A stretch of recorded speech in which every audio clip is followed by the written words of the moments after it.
welcome to yet another new episode, and this is Yanni with you. And today I thought we'd be doing one poetry, and we are again taking a poetry from the book First Flight, and the poem which we will be discussing today is Fog, and it is written by Carl Sandsberg. Before moving into the poem, we should know something about the poet. Carl Sandsberg was a poet, and more than that, he was an editor and a journalist.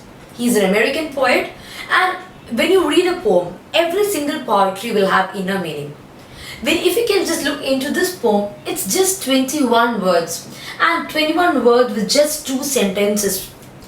But the way the poet has looked into the poem, the depth of the poem is totally different. I'm sure the word fog, when you saw the word fog, there are a lot of things which have come to your mind, right? Early morning getting up. Okay, I used to think like early morning getting up and going to school at 6 o'clock bus. At the time when I see the fog, I used to wonder, oh my god, what will happen with the flight takeoff?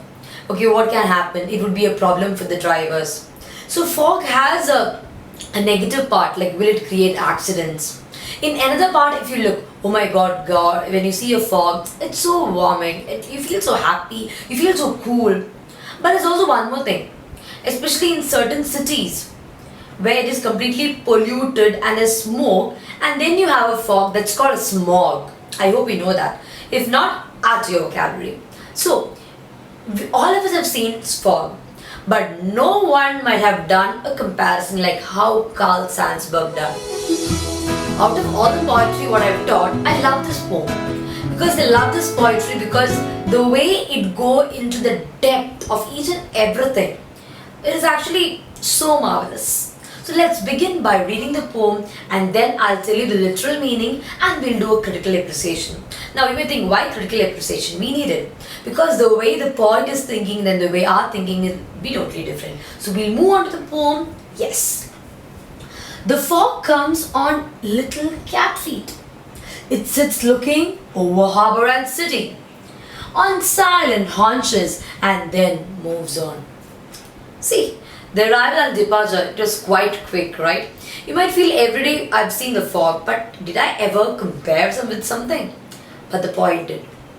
Poet or authors, they have got a simple or different technique where they use a comparison in a different level.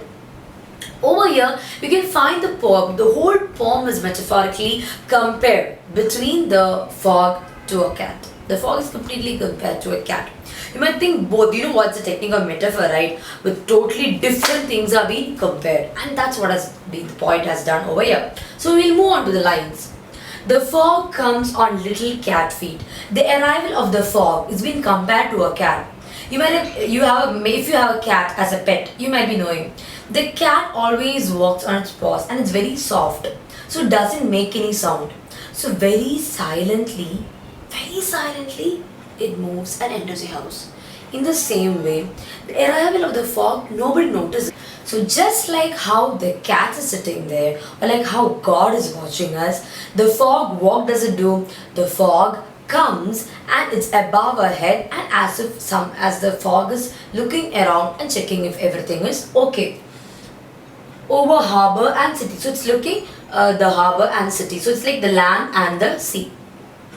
On silent haunches. And what is it doing? The way the cat sits, when you've seen on haunches, sitting by bending the knees very comfortably on the floor. Just like that, even the fog is also very comfortably sitting and looking each of the thing what is happening in the harbour as well as the city. And then moves on. And then they speak about the departure. So over here, they speak about the arrival of the fog, which nobody knows. And here they speak about the departure, that also nobody knows. And the one over here, what they do, they are basically watching. Just imagine that someone is watching us without our knowledge. How would you feel, man? You feel so bad, right? So this poetry actually can be compared to a lot of instances. So only thing what the Carl Sandsberg was trying to say is, the arrival of the fog can be compared to a cat. It arrives and nobody knows about it. It sits and it just watches, checking like how it is to be done, how are things going on, and it just leaves without anyone's knowledge. So simple, so well the Carl Sandsberg have done. Now, if you can look into the word, if this is actually literal meaning of the poem, okay. Now, I would like to move on to the critical appreciation of the poem. Okay, critical appreciation. The first thing what you have to look into is the title of the poem. What is the title of the poem? The title of the poem is Fog. What do I mean by fog?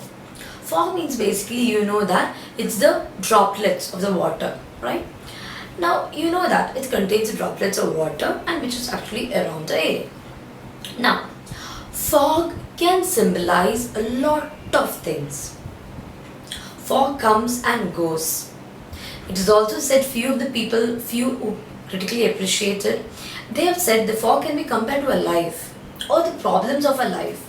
The problems of a life is unpredictable. We don't know when the problems would come and go.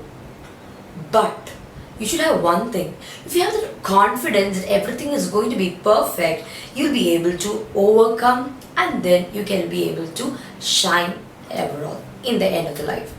So over here, there's also one more thing. We also see fog almost every day or random days, but we may not have thought that.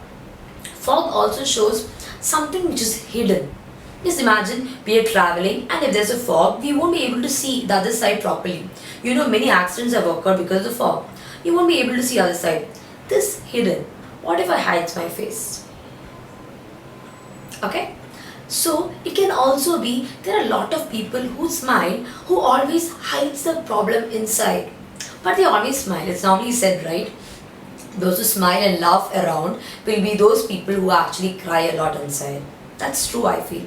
So this fog can be compared to even that. Okay, something which is hidden. Or just imagine something which is, just imagine the veil. You know the veil, V-E-I-L, the covering. So all these things can be actually compared. Okay, so hiding something. Problems are being hidden. Or else if you look into any other things, you can also think about the hidden things done by the political leaders. Okay, and they're doing it in a way they think that nobody knows that. So all these kind of things actually can be connected to the title called fog. Okay, so it can be the hidden things, our problems. It can be the things, the negative things what we do during what we think that the others don't know. Okay, maybe we say in darkness we do a lot of things that nobody knows. So all these things can be compared to the title fog and the poem. So Carl Sandsberg, being a journalist, he has seen the word fog, or he has seen the picture or image of the fog in a different way. It's not just the fog coming and looking at us and then leaving. Just imagine someone is watching us without our knowledge. We might not like it, right?